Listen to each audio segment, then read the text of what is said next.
a good place to start would just be to discuss your working relationship, both prior to the films you've collaborated on as directors, and then move into those. Yeah, sure.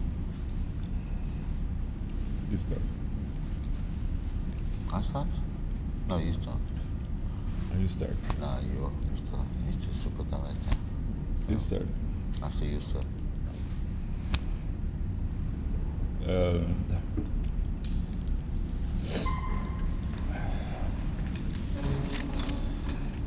It's very simple. So we usually João Rui works. No, first thing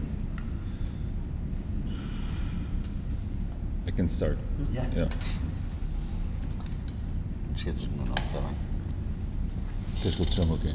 O da. Ah.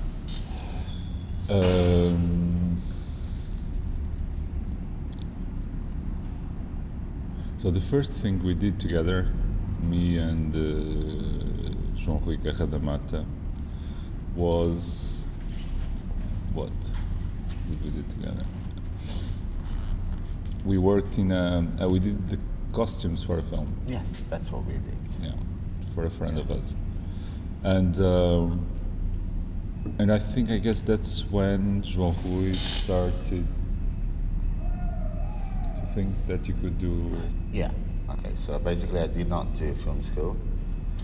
My background is graphic design, and so Joao, this good friend of ours, he asked Joao to be like his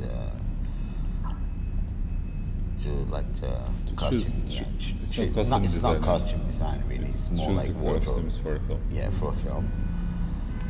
And I had just met Joao, and he asked me to be like his assistant, right? And so that was like the first time I ever worked in a film, I suppose. And I got interested in doing it, and I started thinking about about just doing like decoration on a film and costumes separately didn't really make sense. So I decided to start thinking about things as art direction, production designing, and having like an art department. Although of course in Portugal an art department is basically 2 people, but anyway. Yeah, that's it. And then I made my first short in 1997, and I was looking for actors for that short for a long time. And suddenly I realized that the actor should be him. And so... Which was pretty weird. Yes, it was weird, and it was... Never acted. But my idea of doing... when I started making films, I didn't want to work with actors. Because I don't know. I could say that I don't like actors, or I didn't like actors, and perhaps I've changed a little bit. I don't think it's as. At that time, I really thought I didn't like actors. It was like I was very influenced by Bresson, and so that was my thing. I didn't like actors, so I didn't want to.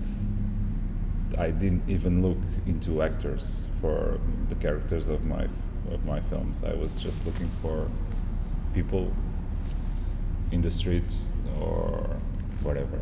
And I was like the casting manager for João Pedro's short film. So I was basically scouting people on the streets, clubs, wherever, and asked them to come for auditions. Casting manager seems a very but pompous word, because we were just like 3 people doing the film, or 4 people. So. But that's what I was doing actually. Yes, but so I always liked this idea of the same people doing several jobs in a film, and that's why. So I had to convince João Rui in a way to be the actor. I don't remember any very well, how it went. I do, but it doesn't really matter. No, I so It wasn't easy. and then we shot the film. I shot the film myself. It was made in mini DV, we say it mini DV, and then it was transferred into film. But at that time, transferring video into film was very expensive, and so it wasn't really transferred. What we shot the screen of a TV with a 35mm camera, and so that transfer looks really crappy. But at that time also the film went to Venice Film Festival, and at that time video was not there was a lot of especially experimental filmmakers that were doing things in video, but like I don't know, more fiction films were not being made on films so much, and so in order the film to screen in Venice, we had to have a 35mm print. So that's what we did. There was not the scanning facilities that there are now, or they were more expensive. But it was different. Also, I don't really understand very much about techniques, but so that's what we did. So basically, in the end, what we got was like this film that was shot in video, then shot in 35 from a TV screen. So it added like the texture of film and texture of video. It was very funny because it was a bit like some of the shots are kind of light, others are much darker. So we had to shoot the film twice, and with different exposures because we couldn't change the exposure during the shooting, the actual shooting, and then we had to edit the film again and to put the shots, like the better versions of the ones with the better versions of the others, and so we got the 35mm print. Yeah, and it went to Venice and got like a special mention for the jury, but it was kind of big in Portugal because it was probably like one of the first short films that actually how shall I put it, that not many short films were done at the time. Yes, and it was like the beginning of all these short film movements. Because before, directors, there were not so many. Film school had stopped for a while, and so there were not so many new directors making films, and usually directors, when they start with making shorts, by making shorts, because for all reasons, and so it was one of the first of those. Then now there's a lot of shorts. Yeah, but then there was like almost like this movement that the media, especially like the cinema magazines and critics, called the short film generation. And on that short film generation, you had like, for example, Miguel Gomes, who was about to start, and because Miguel Gomes started after me, because he started. And he made several shorts. And they're difficult shorts too. Were the shorts in that period typically as formally difficult as his, or? What do you mean by difficult? Complex. They don't prescribe their meaning easily. They were very personal, Miguel's, I think. And I mean... you're talking about Miguel's one? Yeah. Okay. And I'm wondering if that was like endemic or representative of maybe that movement. I think they are all very different from... And the movement is like...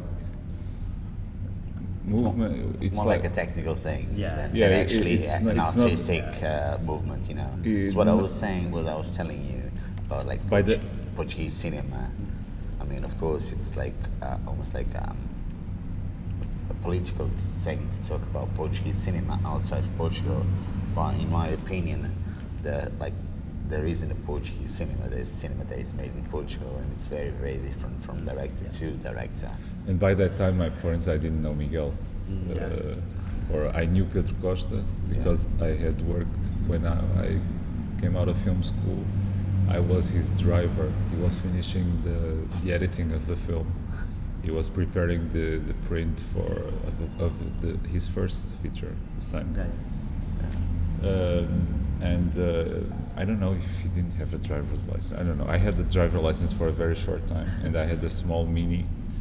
And he needed someone who would, I don't know, to get from one place to the other.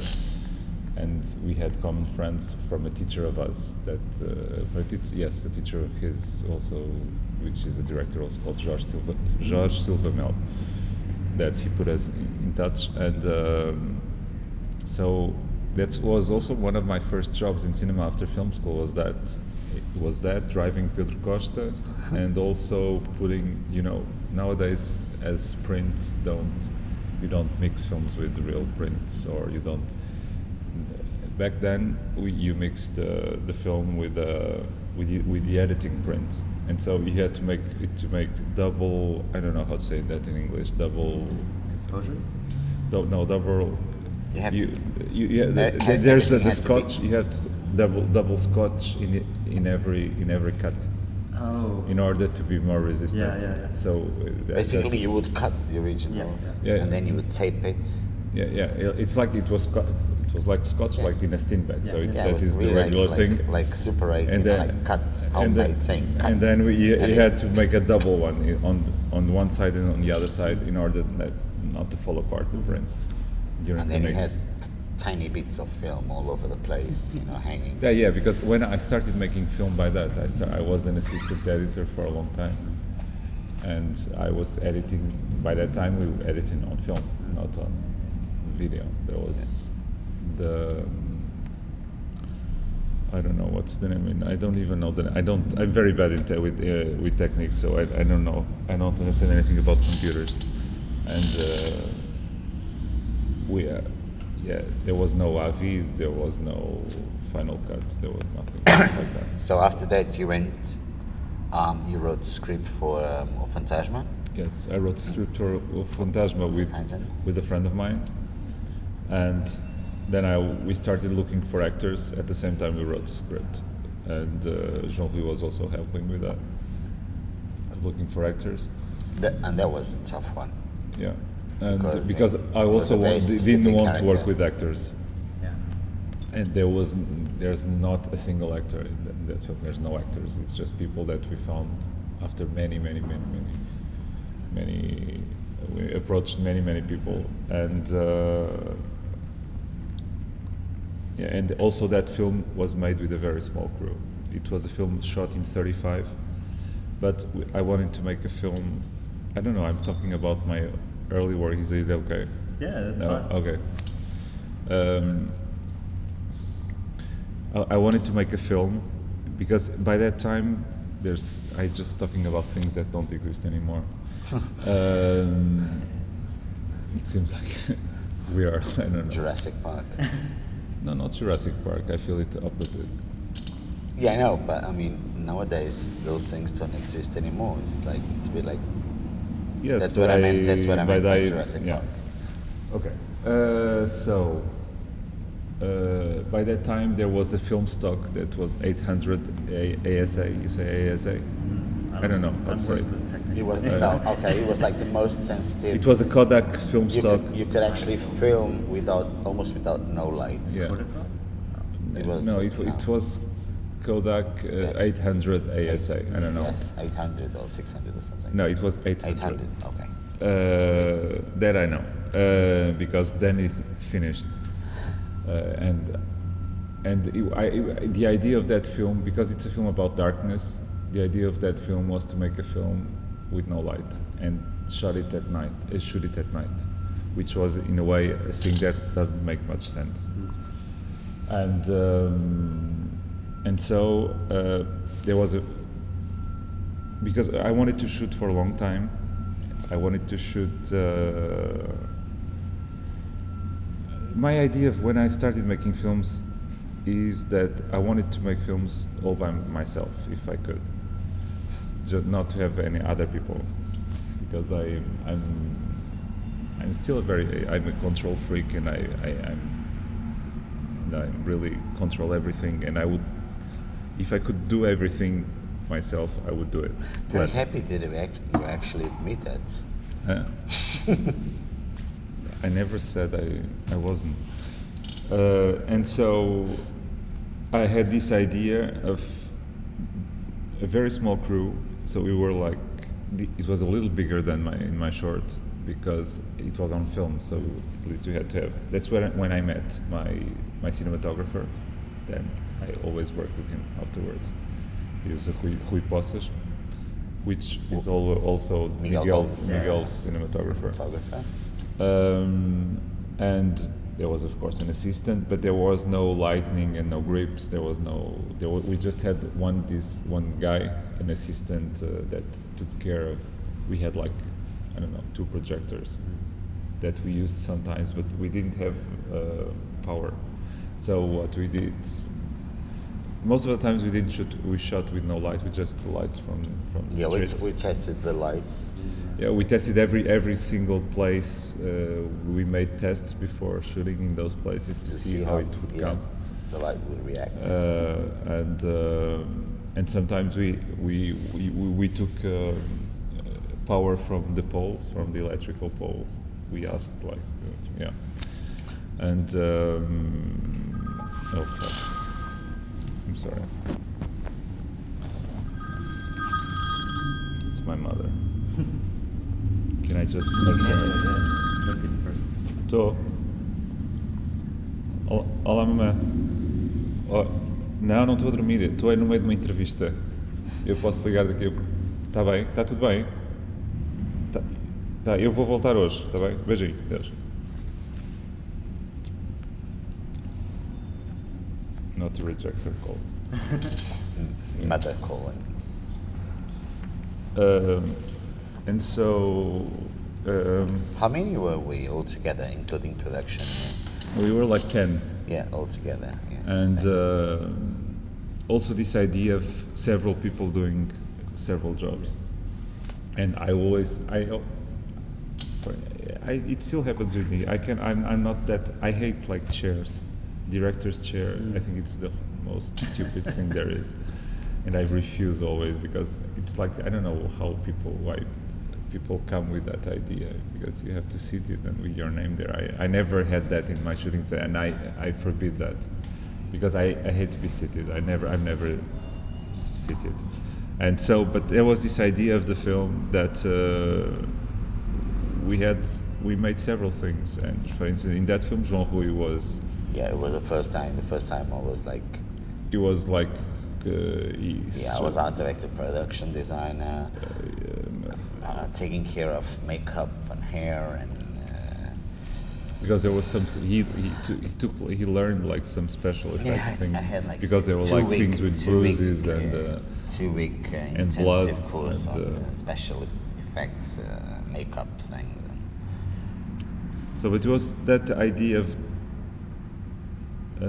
working with very little people around, and yeah, but I mean, it made sense that the film was completely dark and everything, because it was basically about a garbage collector and during the night. So there was a purpose for the thing to be shot at night. It wasn't just like a yeah, he worked at night, and there was and I don't know if you saw it, but at the end he disappears in darkness. So in the end, it's as if he's like conquered by darkness. I don't know if he melts into the darkness. Yeah, but it's like, because he in the last part of the film he wears a black rubber suit, and it's like he's not alive anymore. He's just a black.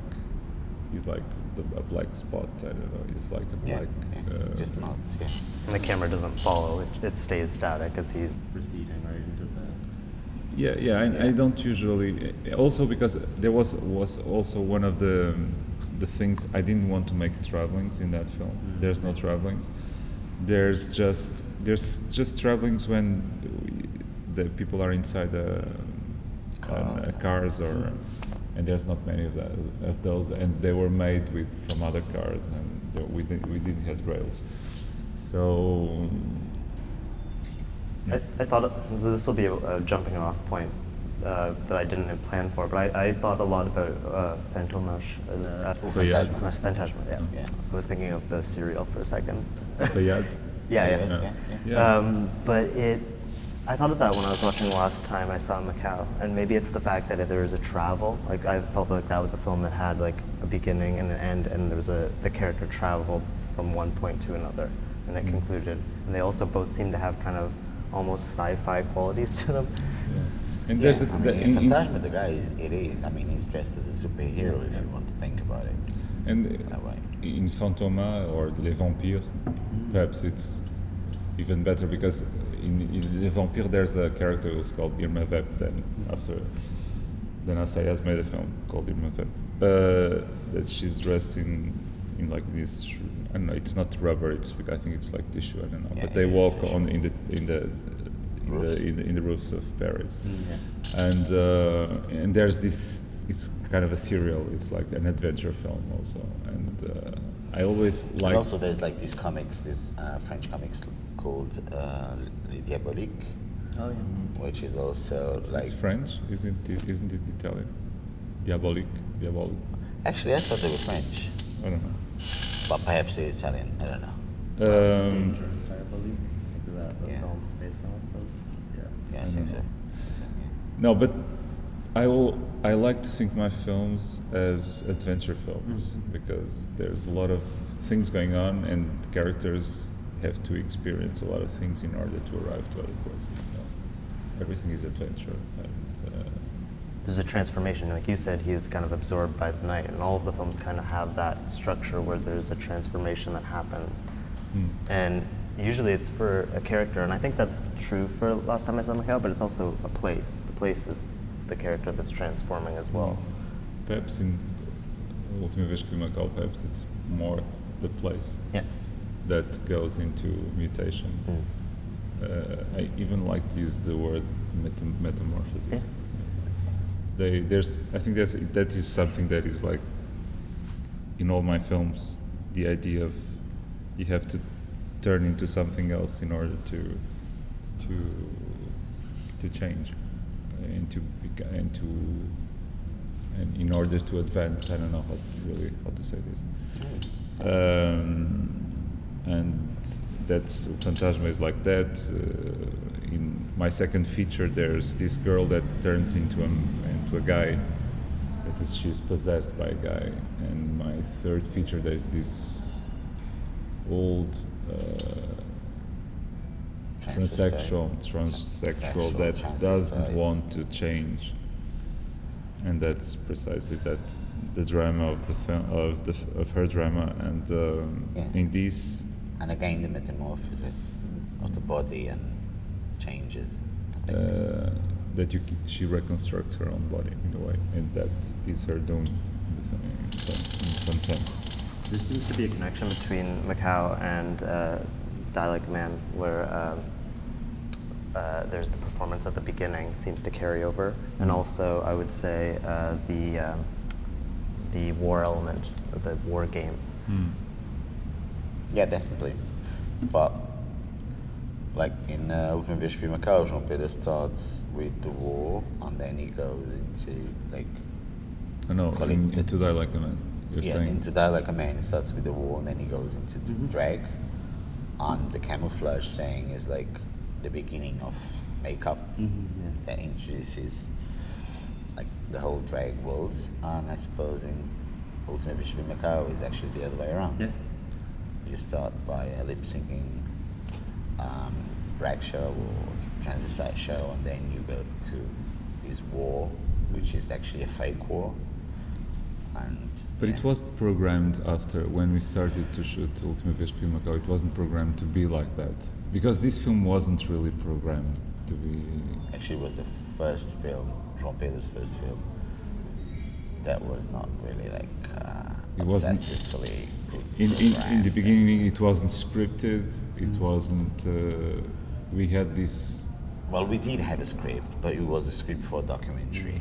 Let's face it. Yeah, but it wasn't Because- really a script. It Well, was yeah, like but ideas, these vague ideas of what But we wrote something because we had to submit it to the jury to get money for it, you know, from Yeah, we had to from write. the Cinema Institute. So we had to write, but we were really not very happy with what we basically we were writing things that we thought would be interesting in order to get the money. in order to get the money. Let's face it, yeah, basically, And then- you know, a bit of social crap, and you know, like Portuguese colonization of Macao before and after, But that we, type of thing. That was nothing that really interested us, really. So that's why it was, in a way,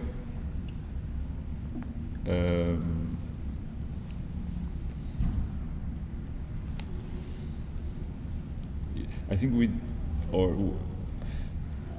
a way or rediscovered the way of doing, or I didn't want also, how to put this,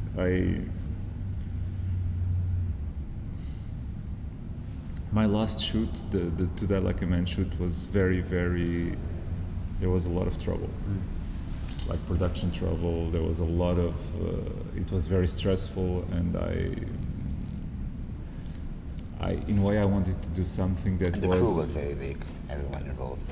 and wanted to do something that was lighter, with no constraints, with no so many restraints like timetable restraints, Yeah, schedules. All schedules, those and things. I wanted to be able to shoot. We shot by we shot during 6 months. It was impossible to do that with a crew. So Divided in three In different three times. yes. The previous 3 times during 3 years, different moments. And we wanted to go back to some kind of freedom in doing things. I mean, basically, we were 5. Yeah. If we take into consideration a girl that helped us translating and a scientific consultant that was. We had an anthropologist friend of ours that Yeah. she had worked with. I made 2 Oh, documentaries. we also made 2 documentaries. After my first short, I made 2 documentaries about this immigrant family, Portuguese family. which are about to be released soon, hopefully. And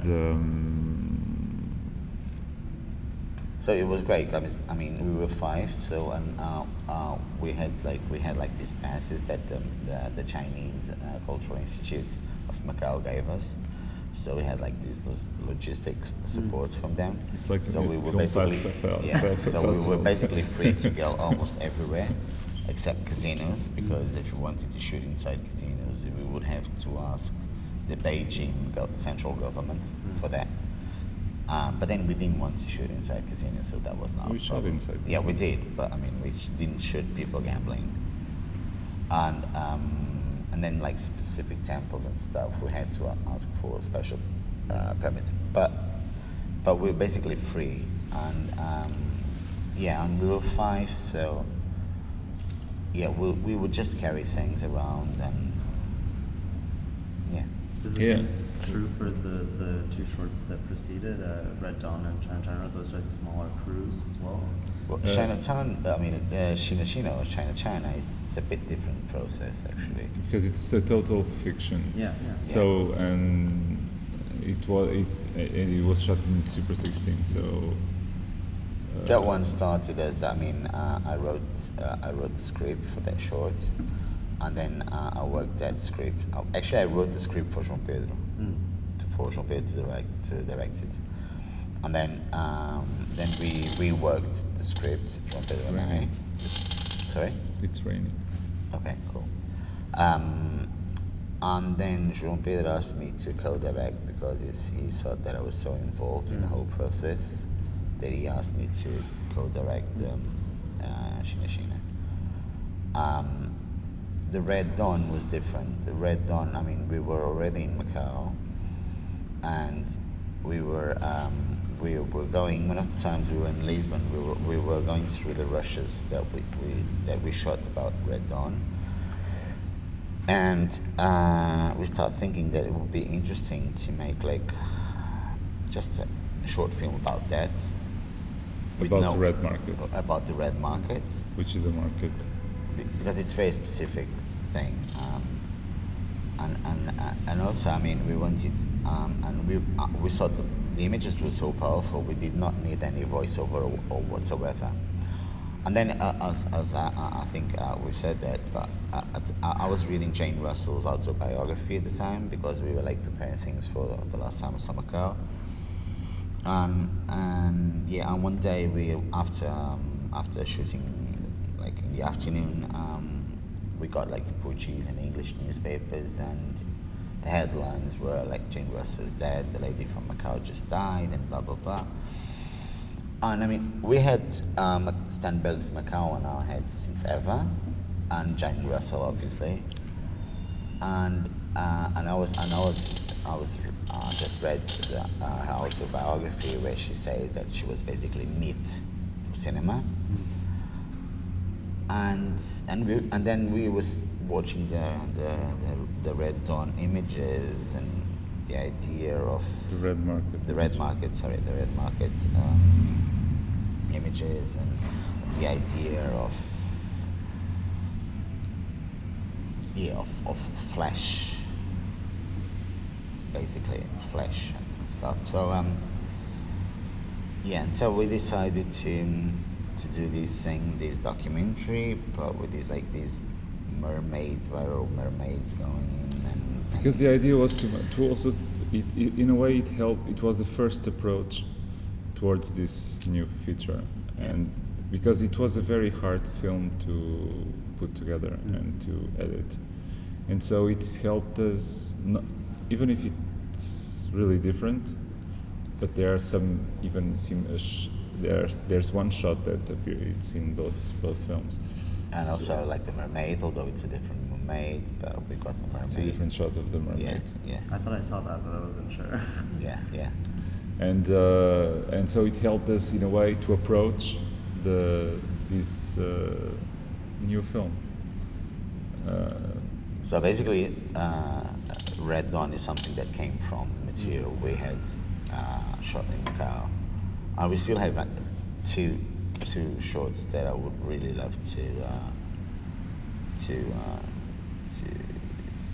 edit from the 150 hours we have of material. And place is really important in all of, I'd say, China, Red Dawn, and Macau, obviously.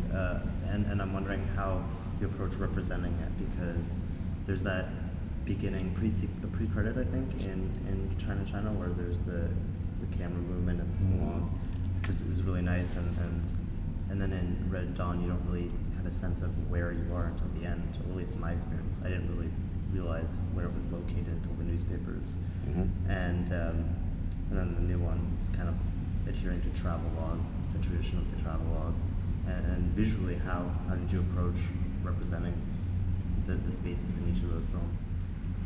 If you don't mind me saying so, João, I suppose spaces are very important in every João Pedro's. No, because in every João Pedro's film, I think João Pedro usually says that he likes to shoot places that he knows, or places that he discovers, and space is very important, I think.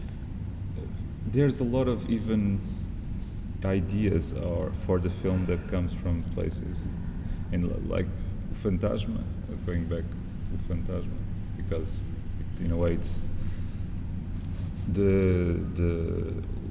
my first shot, also going back to that, which is called Parabens, was shot in the apartment where we live. So, and the apartment that was my grandmother's apartment. So it's a place that I knew since I was born. So I'm haunted by places, and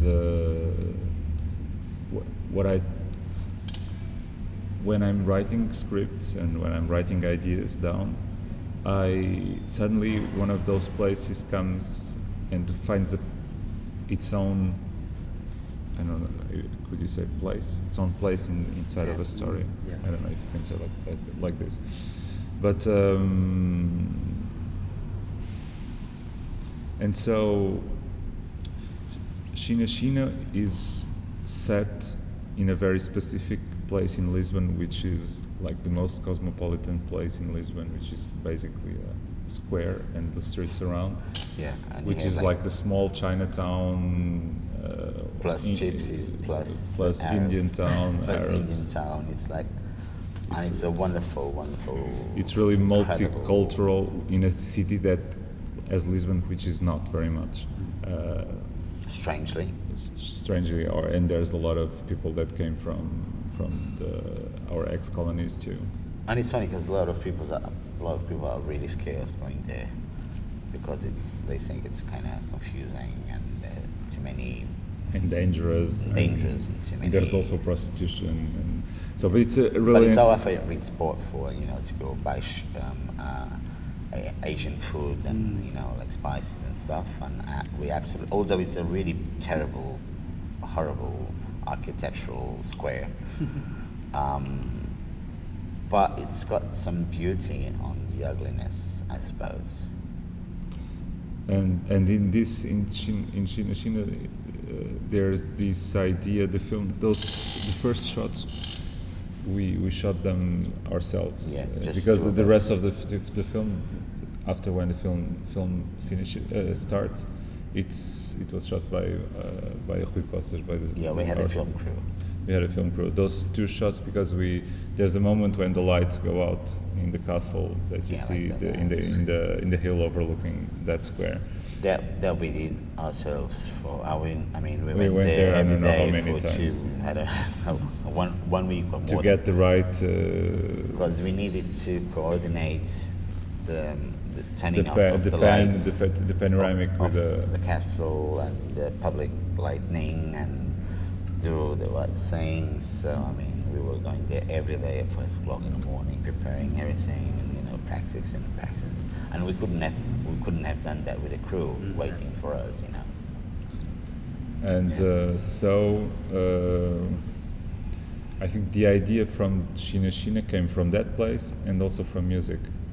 Yes, we were like in Bangkok Film Festival, I think, when I heard this guy called Lee Home, who is actually like a Chinese American guy. He was born in New York, and he made this album where he sings, he mixes rap music with traditional Beijing opera house music, right? And I thought it was so interesting that the guy couldn't speak the words in Mandarin, but he made like an whole album in Mandarin. And also it's like, he says, I don't even know how many words per minute. It's like something really. And the whole story beyond that music is almost like Romeo and Juliet Chinese version type of thing. And I absolutely. It's a classical story. Like it's from the Peony Pavilion. The Peony Pavilion, right? And I absolutely fall in love with that. And I fall in love with the idea of someone in New York, like second or third generation of immigrants in New York that don't even speak Mandarin, but is making like a Chinese album with American rap music sung in Chinese, and now he's a big star in China. And the whole concept, the music for me was like really important because I wanted to have like to portray this like family of this girl that wants to escape from husband and family ties and Chinese hardcore strength. And also I wanted to introduce this band from the 80s, this Portuguese band from the 80s that I absolutely adore, and that's the scene that she's jumping on the bed. Which is called Pop Del Arte, and they were Pop Del Arte and friends of us. Yeah, and they're friends of us, yeah. And so basically it was, I had these two musics, and then, yeah. And then it was really important, the space. I really wanted to have like a traditional Portuguese house, but contaminated by Asian elements, Chinese elements. And how does a different culture occupy a space that actually was designed for a different culture. Well, anyway. And then that we went back to places that João Pedro No, his knows. father. Places where João Pedro knows. Again, places very very close to our to our flat. Yeah. But with Macao, is more exploratory? Or? Yeah, I think so. Because Macau is going back to a place. Is João Rui showing me a place that he had memories about, but it's a totally imaginary place even for him, because memories change and the way you see the place changes, and he saw it through his eyes when he was a child. So in a way it was trying to reconnect and to reinvent those places where he lived. I think I've been talking about Macau to João Pedro for 20 years now, and we were like, since ever we want to go there, like on holidays as tourists, and I really wanted to show him my Macau, let's put it this way, or at least the things I remember about Macau when I left 30 years ago. And then we've been postponing the whole thing. For one reason or the other, we were like around, we were in Japan, we were here and there, but we never got to Macau. And we thought this was like the perfect one. We wanted to go there for the handover, which is like when China got Macau back. And also there's this interesting thing about Macau. Actually, Macau is like Macau was not really a colony, okay? Basically, Macau was offered to the Portuguese. It wasn't conquered by the Portuguese. So that was never Portuguese territory. It was always Chinese territory under Portuguese administration. Although during the dictatorship, they tried to reinvent story and make believe that it was like a big conquer thing to have Macau. But anyway, so as I think we've said this several times by now, that is not really a portrait of Macau or anything. That's why it's not a documentary. It's a portrait of Macau, but it's it's our Macau. It's like as if we are like reinventing the space, because really reinventing the space, because there are places and shots in the film that are not in Macau. And so it's a city, or it's a place in our imagination, constructed with pieces of other places. Mostly is Macau, but some shots are shot in Lisbon, for example. Oh, really? Yeah. Or in other places in China. So actually, in the end, in the credits, there's all the places where we shot. And so it's like an imaginary city. Is that why there's kind of it's a catastrophe film as well? Like and also we wanted to play with that idea with catastrophe movies now. There's so many films about the end of the world. Now, because of the. So we want to be playful and do like this. Do a catastrophe movie, but with a very short budget, because it's like we do catastrophe with really. I changed the effort, the exposure in the and it's shots. very naive, isn't it? It's almost like those 50s, catastrophe movies. And then it's not really a catastrophe. In my opinion, people don't really die. They basically transform themselves, or some of them transform themselves in animals, which is kind of nice, I think. So it's not like. I always, when I before studying film, I wanted to be an ornithologist. So for me, bird watching has been always something that I don't know, that helps me face life in a way, I think. So the idea that you can turn into an animal, that you can turn into a bird, I think it's a nice idea.